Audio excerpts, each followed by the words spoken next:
All India Muslim personal law board की जानिब से जो प्रोटेस्ट कॉल दिया गया था बत्ती गुल का, वो बहुत कामयाब रहा।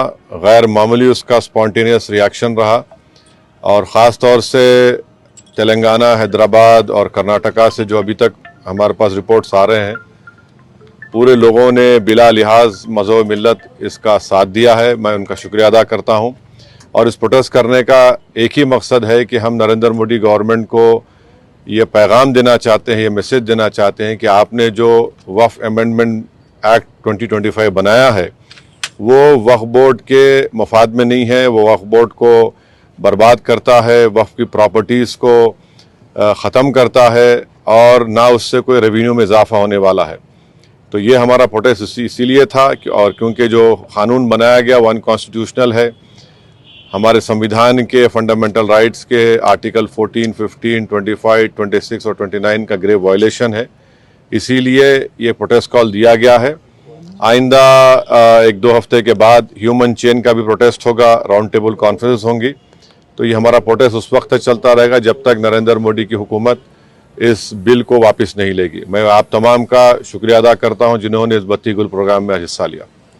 जिस तरह के ये बत्ती गुल कार्यक्रम या प्रोग्राम की जब बात करते हैं तो आपको क्या लगता है कि इस तरह के प्रोग्राम से क्या संदेश या क्या असर हो सकता है? नहीं, ये देखिए, ये स्पॉन्टेनियसली जनता ने 15 मिनट के लिए अपने घर की लाइट को बंद किया, अपने कमर्शियल एस्टेब्लिशमेंट्स की लाइट को बंद किया और एक मैसेज हम देना चाह रहे हैं प्रधानमंत्री नरेंद्र मोदी को कि आपने जो कानून बनाया वो अनकॉन्स्टिट्यूशनल है, वो ब्लैक लॉ है, वो वक्फ प्रॉपर्टीज़ को बचाने के लिए नहीं, वक्फ प्रॉपर्टीज़ को बर्बाद करने के लिए। और एक ऐसा एक्ट आपने बनाया जो भारत के मुसलमानों की मस्जिदों को, कब्रस्तानों को, वक्फ की प्रॉपर्टीज़ को उनसे छीनने का एक एक्ट बनाया आपने। जिस तरह का भी माहौल बना हुआ है देश में, आतंकवादी जो घटना हुई है, आपने भी उसको कंडेम किया है, लेकिन ऐसे हालात में आपको लगता है कि देश में अगर अंदरूनी तौर पर इस तरीके से विरोध होगा? नहीं, देखिए, जहां तक पहलगाम में जो हुआ है उसको तो हम आउटराइटली कंडेम कर रहे हैं और करते रहेंगे।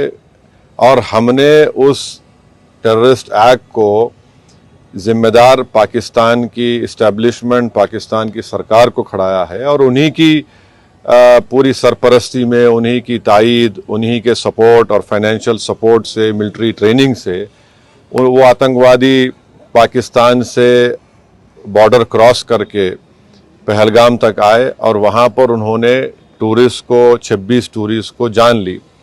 और सबसे अफसोसनाक और सबसे तकलीफदेह बात यह है कि उन्होंने उनकी फैमिलीज़ के सामने ख़वातीन को, महिलाओं को, बच्चों को अलग किया और मर्द लोगों को एक जगह खड़ा करके उनका रिलीजन पूछकर, जो हिंदू थे, उनको गोली मारी।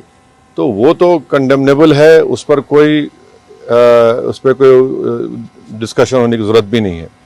जहाँ तक हमारा ये प्रोटेस्ट है इस कानून के ख़िलाफ़, वो तो एक ऑनगोइंग प्रोटेस्ट था।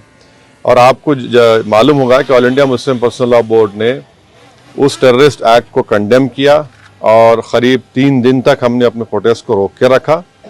तो ये पहले से तयशुदा प्रोग्राम है। जहाँ तक देश की अखंडता, देश की इंटीग्रिटी की बात आएगी, उसमें तो कोई कॉम्प्रोमाइज़ नहीं हो सकता।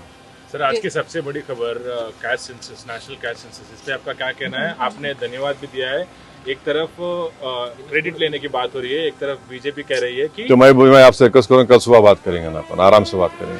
ठीक है सर, आपका रोड मैप क्या रहेगा आगे के लिए? अब जो all India Muslim personal law board का प्रोग्राम है कि नेक्स्ट मंथ मई में ऐसे ही एक टाइम पर दिन में एक ह्यूमन चेन बनाई जाएगी इस वक्फ अमेंडमेंट एक्ट के खिलाफ और फिर राउंड टेबल कॉन्फ्रेंसेस भी होंगी। तो बकरीद से पहले 6 जून तक ये प्रोटेस्ट प्रोग्राम चलेगा। बाद का program all India Muslim personal law board तय करेगी। कांग्रेस अपनी तरफ से जो है आंदोलन कर रही है, प्रोटेस्ट कर रही है, तो क्या एमआईएम की तरफ से क्या आंदोलन कर रही है? जैसे वो इंदिरा पार्क में भी एक प्रोटेस्ट करना चाह रहे थे और किस बारे में? इसी को लेकर। तो अब हर एक कर सकता क्या है। एमआईएम भी ऐसा कुछ प्लान कर रही है? नहीं, देखिए, हमारा जो प्रोटेस्ट प्रोग्राम है हम all India Muslim personal law board के ही उनके इंस्ट्रक्शंस पर, उनके साथ हम प्रोग्राम कर रहे हैं। जेएसी जॉइंट एक्शन कमेटी और हर कोई प्रोटेस्ट कर सकता है, इसमें क्या, उसमें कोई दो राय नहीं। मगर हमारी पार्टी ने फैसला किया कि हम under the umbrella of all India Muslim personal law board ये प्रोटेस्ट प्रोग्राम करेंगे।